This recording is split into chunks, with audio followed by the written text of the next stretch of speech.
The Comic Relief Community Fund in Wales is designed to help grassroots community-led action to bring about positive, lasting social change on local issues in response to specific needs of a community. So there's two types of grant. There's the small grants. This is between £1,000 and £10,000. And there is another large grant for organisational growth between £30,000 and £50,000. Now, today we're just talking about the small grant, funded by the Welsh Government and managed by Carmarthenshire Association of Voluntary Services, CAVS, and with our regional partners, CAVO and PAVS. Okay, so if you do want details of the large grants, if you contact the grants team at WCVA, or obviously have a look at their website. And to apply for that particular grant, you've got to register on their MAP portal. Okay, so we're going to go back now to talk about Small Grants Community Fund offering. Okay, so this is going to be offered funding under the 4 Comic Relief strategic themes. So the first one's Children Survive and Thrive, actions to give children the best start in life and access to opportunities to achieve their potential. Second theme is Gender Justice, actions to improve equality for women and girls. The third theme is A Safe Place to Be, actions to help vulnerable people improve their circumstances and safety. And the fourth theme is Mental Health Matters, so actions to enable access to support and increase awareness. Okay. All projects are going to need to demonstrate through their application how the project will benefit your community within the area where the activity is going to take place. Very important to demonstrate community-led community engagement, involvement and support. So how have you demonstrated and gathered the community's thoughts and input to your proposal? And obviously it must contribute to one or more of Comic Relief's strategic themes, the 4 themes that I just talked about above. Okay. When you're thinking about this, you need to think about what benefits your project will bring. So what positive impact will be made by your project? How does it fit with the chosen priority theme?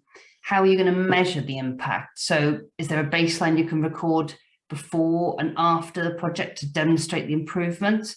And how long-lasting will the impact of the project be? So will it continue the activity? Will it build skills or resources of volunteers or other things in the community that will continue to have that good benefit after the project end? Project targets, all applications must set their own target numbers, because as well as the application form, there's another sort of budget form. And within that, they ask you to list targets that you've made up and really to put in as many as you think is realistic to really show and demonstrate the variety of potential impact of your activities. And we'll come on to looking at the forms in a bit. So for example, you might think, how many volunteers are going to be involved delivering activities? How many beneficiaries, community members are going to engage with the project? How many events, talks are going to be held? What training or work experience, how many of those might be offered? How many followers on social media and other things, but those are some examples. So eligibility, the fund is open now for applications and the closing date is the 27th of June. The earliest the projects can begin is the 22nd of August, and they should be completed by the 20th of August next year, 2023. So who can apply? Organisations with a socially focused purpose and an annual income of less than 250,000 are eligible to apply. Now, we do need your accounts in as part of this application process. So obviously that will show that you fit into that category. So you might be a registered charity, a constituted group or club, not-for-profit or community interest company, social enterprise, town, parish, community council, or it could be a partnership project with a lead partner making the application, holding the award if successful and managing the monitoring and reporting.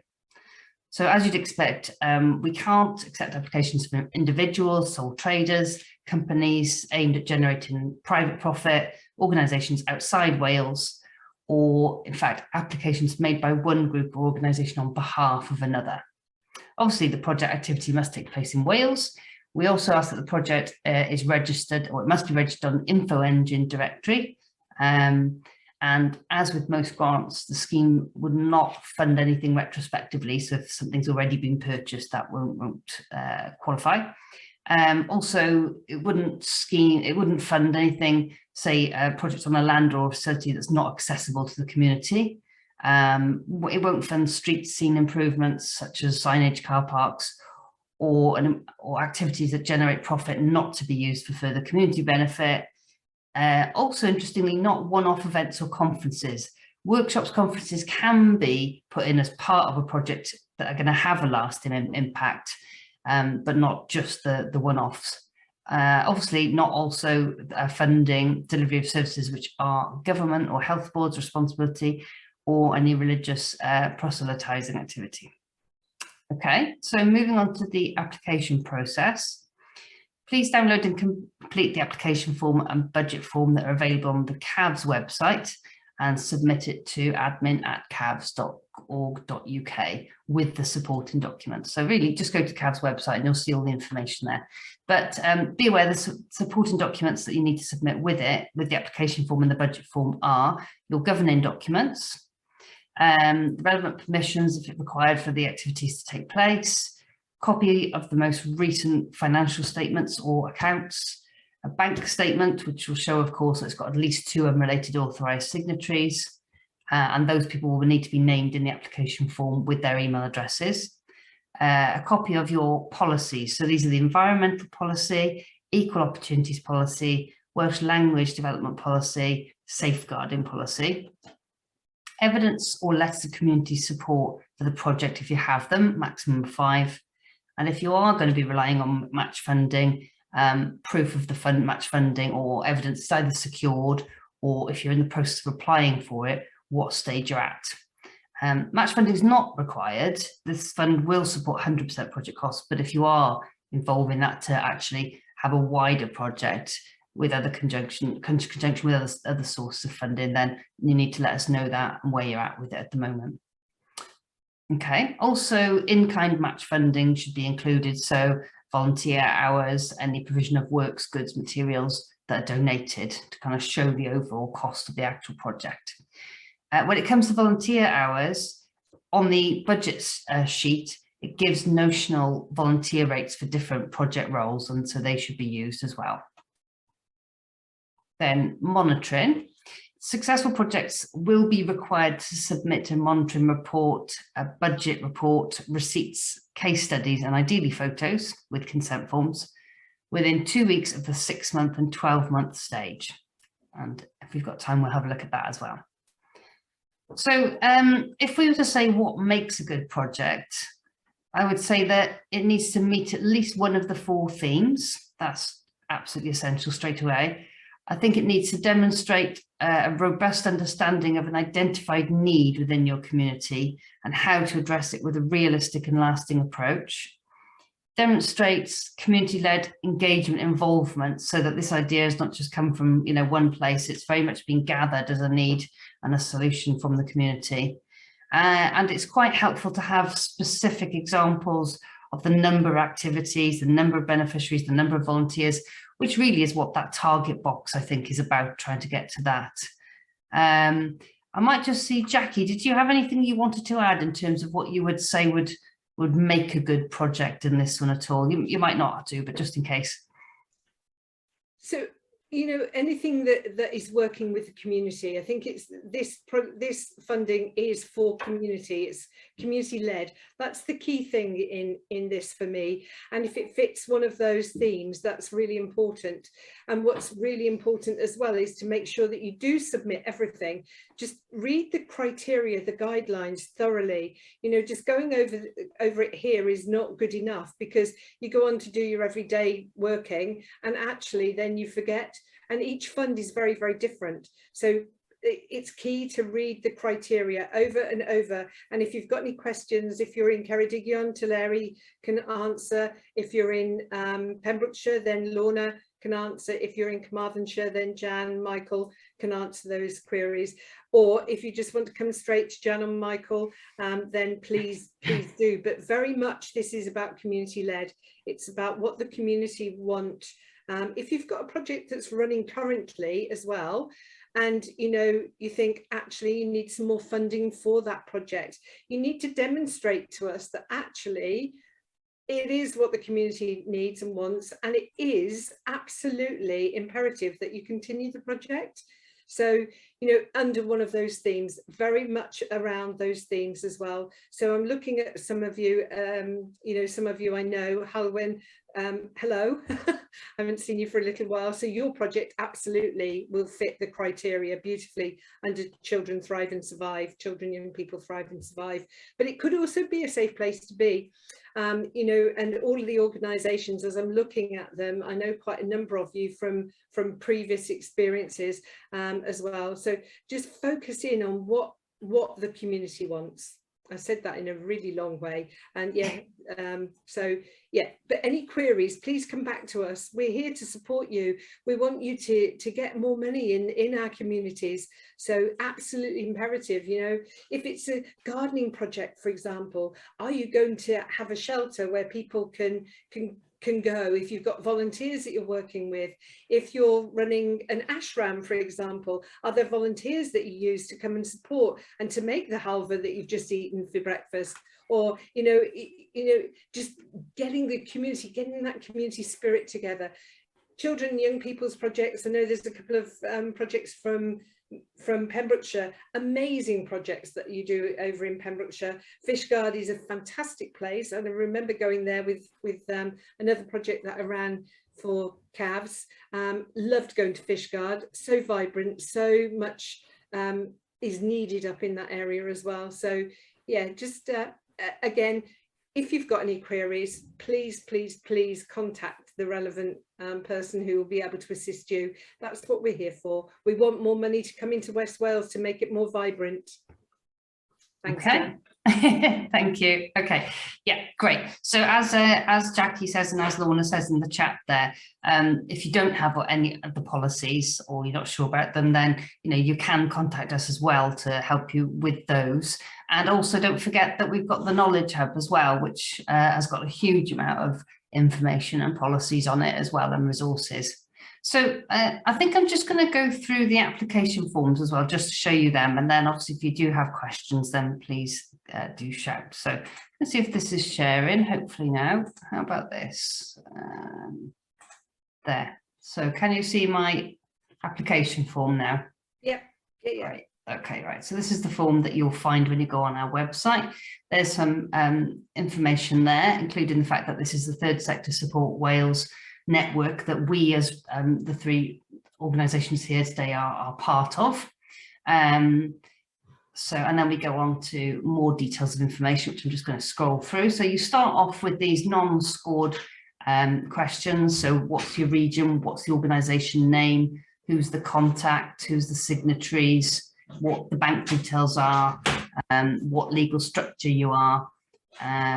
Whether there's been anything's happened to any of the directors in terms of, you know, bankruptcy or misconduct.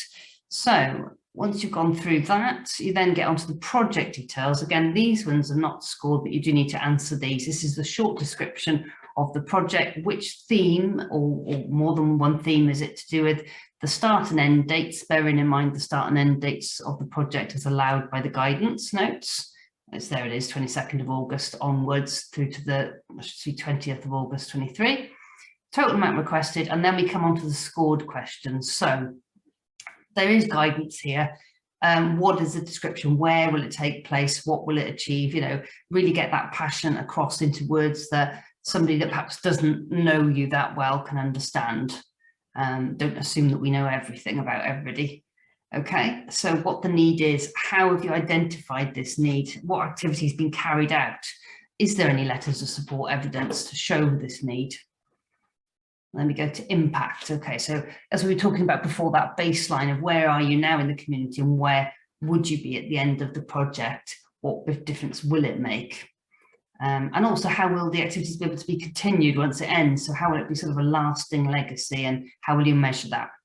Then we've got the all-important checklist. As Jackie said, absolutely essential that you do enclose these things, otherwise it may not be able to go forward to actually be assessed. So really, really crucial. The budget spreadsheet we'll show you in a second, and then as you'd expect, organisation governing document, any written quotes or estimates, your latest accounts or draft figures, bank statement, and then any permissions required and match funding proof if being used, and that's the application form. So we'll come out of that one, and then let me show you the budget form. Okay, let me share that.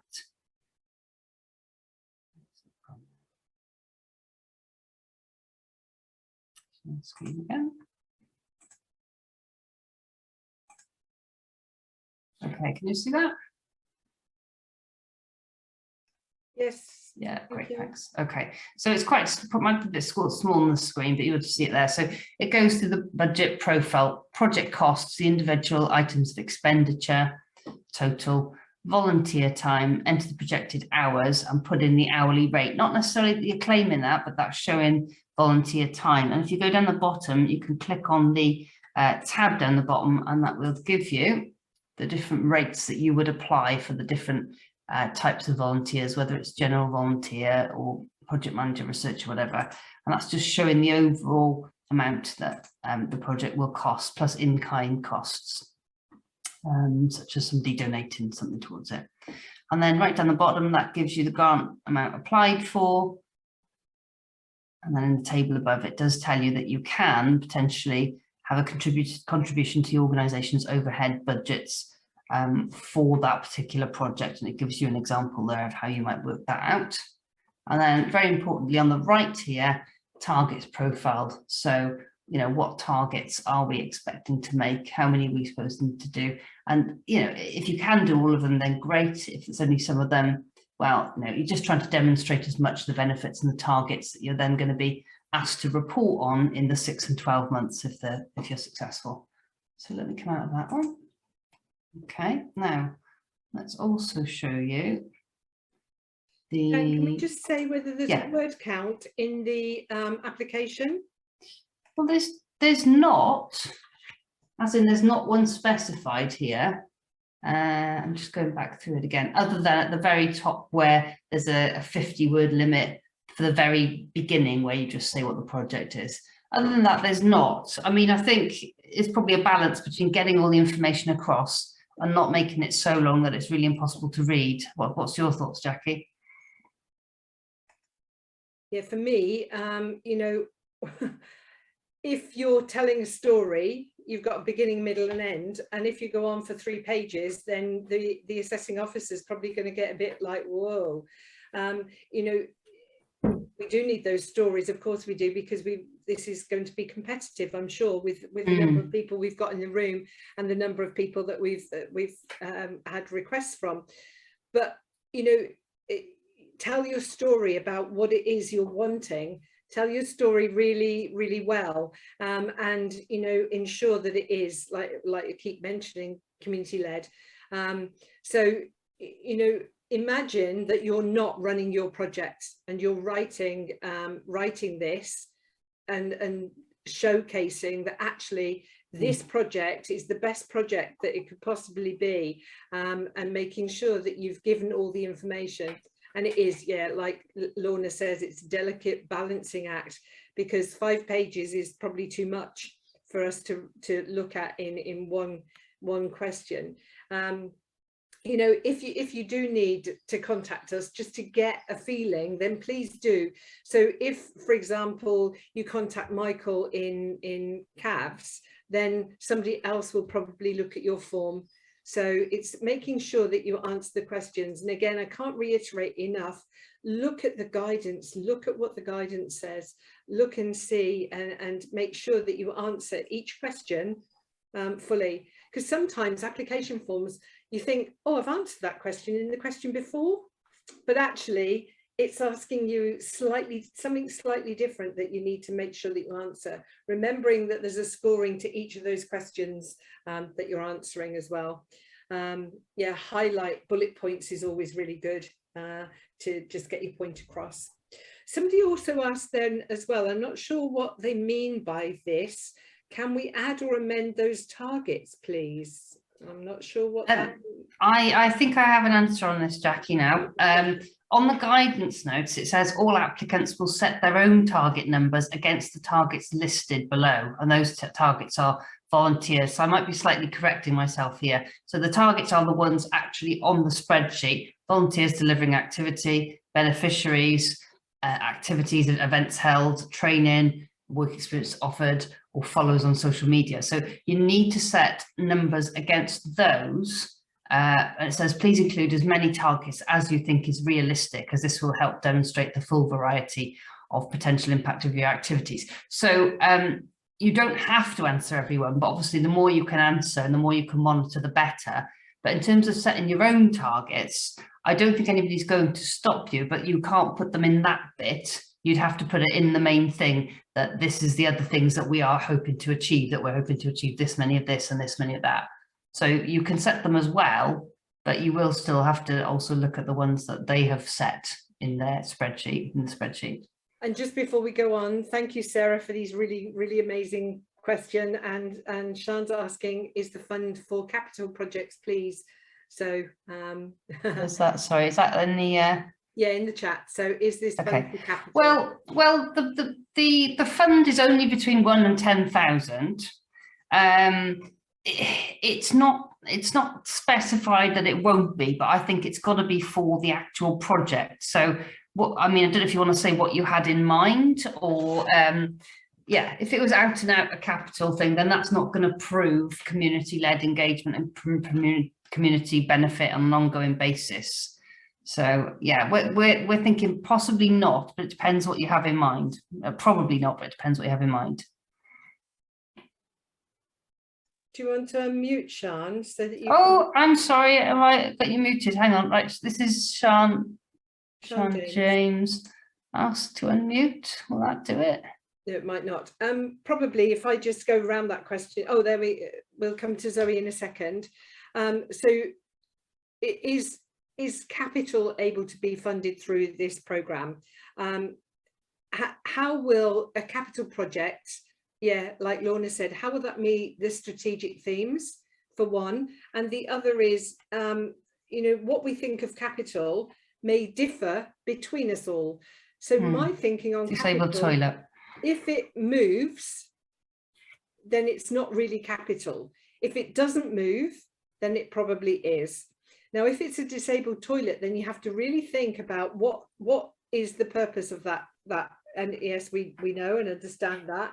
But is that really meeting the themes of the programme? There may be another grant pot that would be more suitable for a disabled toilet, to be honest.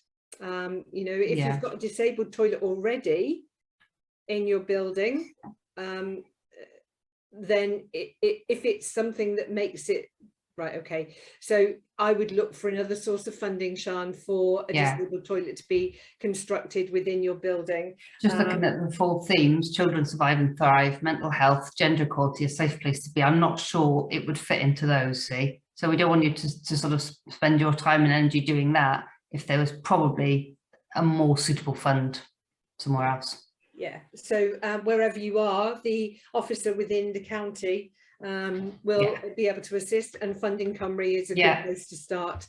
Definitely. So, and Zoe's got a hand up. So yes. Zoe. Hi there. Hi. Yeah, just a quick question. It says that you've only got eligibility to apply as an organisation if you have a turnover of less than 250,000. Does that include grant money then? What how do you define turnover? That would be any income. So when you look at your accounts, wherever that income comes from, whether that's 250. Because I wasn't sure. I didn't know whether it just meant how much money you had made by, you know, profit, or whether it's full, you know, if you've got income from funding. I think they're just trying to keep it very, very small, as you know, very small community groups, and so that's the sort of the number they've come up with. Yes. And is it the same for the large grants as well? Large grants, best to check with WCVA. I very much doubt it, because obviously it's a lot more money. But have a look at the website and then email them and have a chat with them, because I wouldn't expect so, but I couldn't say for sure. Okay, so if we had a yeah, I mean, we just go over the threshold in terms of what our annual accounts were for last year. So there's probably not any point in us being here really, but very interesting though. Anyway, great opportunities. Take a look at WCVA. Yeah, definitely. Take a look at the larger grant, because you may be eligible. Well, I think you will be eligible for that, and it's about growth. So as I say, it's innovative things, either extending something you're doing already or trying out something new. So definitely worth talking to them about it. Thank you. Thanks very much. No problem. Okay. Any other queries that I've missed or anything at the moment going on the chat? No, I think we're up to date. Okay. Lorna's put a couple of little suggestions in there, and we can pick up and put this information onto our websites as well. Yeah. Just pick up the salient points and give the answers to the questions for those who weren't able to attend today. Okay, so there's a couple of other little things if we've got a second just to look at the monitoring form as well. I'm just going to share that screen if I can. Sorry to interrupt, John. Leslie, you had your hand up as well. Oh, sorry, I didn't see. Go for it.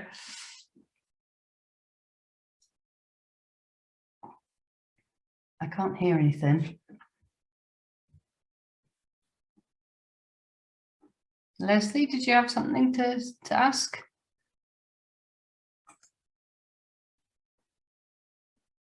If not, if Leslie puts it in the chat, then we can pick it up and we can ask it. Okay. So perhaps I'll just carry on in case Leslie wants to put anything in the chat. So can you see, hopefully this is a monitoring form that you should be able to see hopefully at the moment. Yes, we can see that. Lovely, thank you. Okay, so this is the 6-month form. I'm just sort of really letting everybody know about this because the monitoring forms are really key to let everybody know what it is that you've managed to achieve so far, how things are going, you know, what priority theme you're looking at, and also where things haven't gone so well, if there's any reason for that as well. And this one does have a few more word counts, so they're only 200 words to make it a bit shorter. And again, you know, if possible at this stage, you're looking for a case study as well, along the lines of which theme you are. Yeah, and then mostly 200 words or less. Some of them are 50 words or less. And ideally photos to go with the case studies, which obviously you need a consent form of anybody that's in those photos for. So that's what, if you're successful, that's what you'll get for the 6-month monitoring. And to go with that, there is a, see if I can share this one too. Is a little spreadsheet, which is the expenditure and targets report. So what your costs were, what the actual corresponding cost was, your volunteer time, in-kind costs, and how you're doing on your targets at the 6 and 12-month stage. So all that will be available for you to see, but just to be aware of, really. Right, I think I've stopped sharing. So any more questions? Hang on. Oh, I can see they're trying to get Leslie's question. Did we actually get to the question of Leslie's question? I've unmuted. Can you hear me? Oh, I can hear you, yes. Yeah, it was me. I didn't realise I had to unmute. I think I'm in the wrong place. Okay. I'm looking for help to buy a shed in order for us to continue our project. We're in North Pembrokeshire and we feed people in need. And we've been doing this since 2020, since before the pandemic. But recently our premises, we used to work in a chapel in St. David's, but the congregation wanted their chapel back, quite rightly. And so we're homeless. And we've been given space at the rugby club to do our packing and delivering, but we need a secure storage unit to store our stock in. And I was looking for funding for that, but I think this is the wrong place to ask.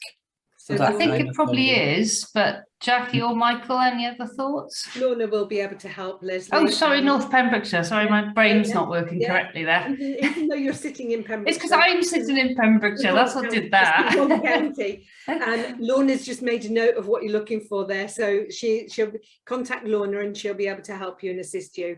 And just to say you're doing fantastic work and how amazing to be giving, you know, working with people to ensure especially at this time that food is available for them. Yeah, and it's everybody, isn't it? It's the disabled, young children, people who are retired, right across the board. We will provide food for those who need it. Yeah. But unless we have somewhere to do it from, there are a lot of people out there hungry. Yeah. Lorna's just popped her details in the chat, so if you contact her, that'd be great. Great, thank you. Can I just add something on to the monitoring as well? It's vitally important that we do get your monitoring back.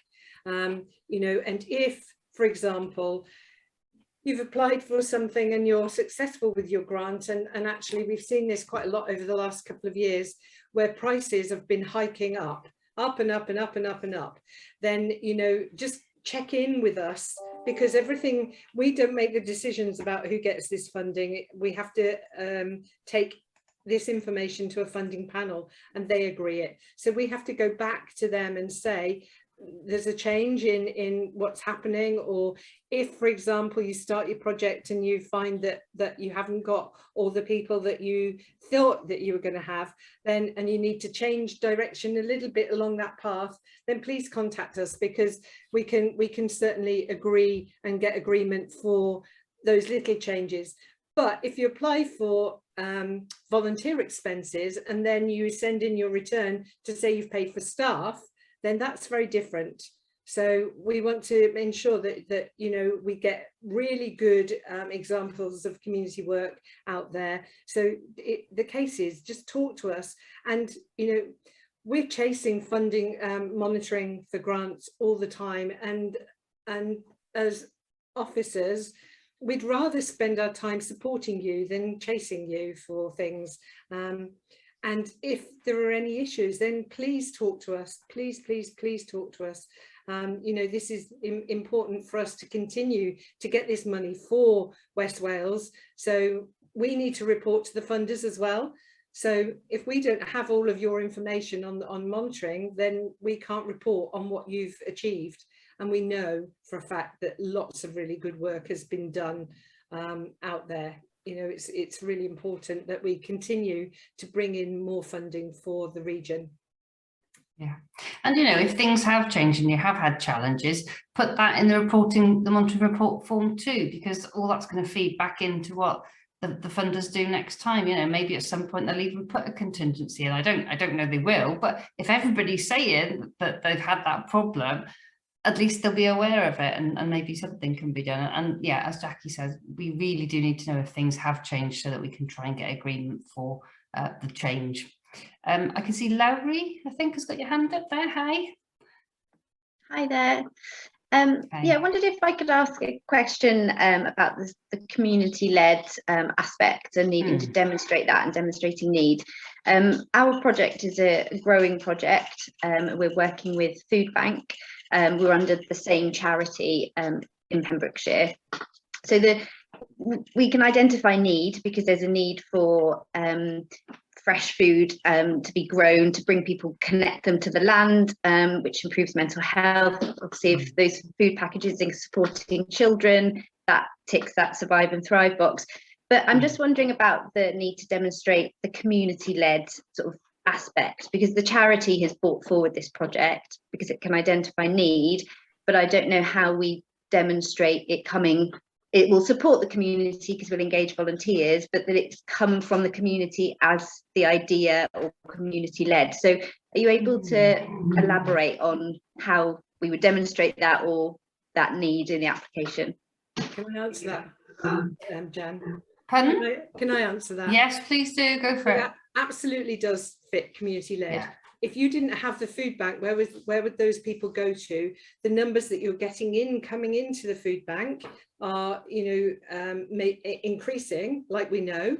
So it's demonstrating that when you open the food bank, you had X number of participants asking for that, and now you've got X number of people, you've got families, you demonstrate that actually you've got your volunteers that assist you, but maybe also asking those people who use the food bank if there's any other support that they require. And potentially there is, isn't there? Because you look at fuel poverty. I know some food banks offer, you you know, connections with other things. I'm just thinking, how do you link up with other organisations that surround you to ensure that those children and young people and those families have support in other aspects of their life? Because if they're using the food bank, there may be other areas that actually improving their mental health. It could be that you link it. I'm not sure where you're based, Larry, so in Pembrokeshire somewhere. Yeah, just outside Narberth. Okay, so that you've got other things, that maybe you've got the playground, that you could run a few sessions in the playground to get children to meet each other and not have that stigma potentially attached, because actually you could be running a session in the playground where parent or grandparent comes and gets the food. So it's a little bit about thinking outside the box as well, potentially, and seeing if there's other projects you can link in with that you can signpost to. So that's really, Lorna, did you, and Larry, do you want to add anything on to that? Larry's looking at me going, no. Okay. It's you again. Okay, so yeah, I think it's just for me, because food banks are really, really vital, and you know, we're coming to that place as well where you're linking in with growers, you're linking in with doing the growing, yeah. So we're providers, so you producers as well of you know, other things. So it's like showing and demonstrating that actually the community has really led this. It's just so happens that somebody happened to have this spark and say, right, okay, we need this. And do they still have Tin Tuesdays? sorry. Do you still have Tin Tuesdays in Narberth? I'm not sure, because I'm really new to the role as the growing side of it. So the food bank will be able to answer that. I'm not sure. Brilliant, superb, thank you. Thank you, that's really helpful.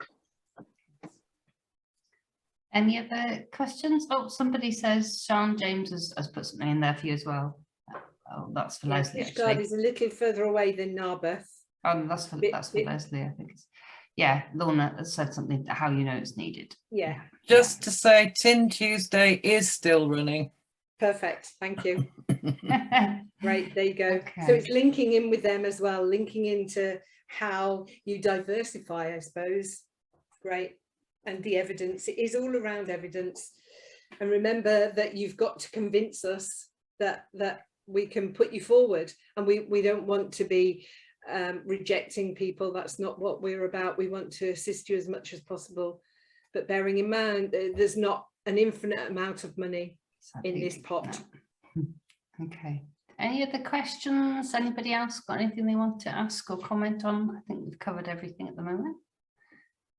No, not missing anybody. Okay, great. Well, if you have any questions, do start to go through the forms, or you think that maybe you haven't got all the government policies you need and everything, then you know where we all are. Go to whichever, according to whichever county you're in. So hopefully we look forward to speaking to you and receiving lots of application forms in due course before the closing date. Thank you for coming today as well. Cheers.